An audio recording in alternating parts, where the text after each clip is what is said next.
Chadema na Watanzania tunataka serikali ya mpito isiyoongozwa na Samia Suluhu Hassan itakaowekwa chini ya usimamizi wa taasisi huru za kimataifa.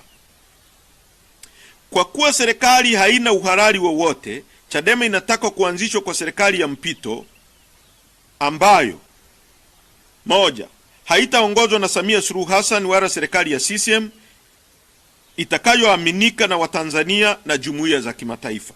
Mbili, itasimamiwa na mashirika ya kimataifa yenye kuaminika na yenye uwezo kama vile Umoja wa Mataifa, AU na SADC. Tatu, itarejesha utulivu, haki za kisiasa na za kiraia. Nne, itafungua anga ya kisiasa na uhuru wa kujieleza. Tano, itaratibu uchaguzi mpya wa kitaifa kwa uwazi, uadilifu na uangalizi huru wa kimataifa. Sita, itahakikisha kuachiwa huru kwa wafungwa wote wa kisiasa na wote waliofunguliwa kesi za uongo.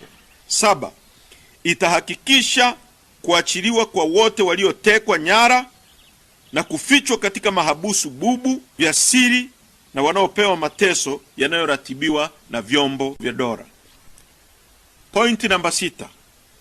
Chadema na Watanzania tunataka uwajibikaji wa wote waliohusika katika mauaji na ukatili, na tunataka mageuzi makubwa ya vyombo vya usalama.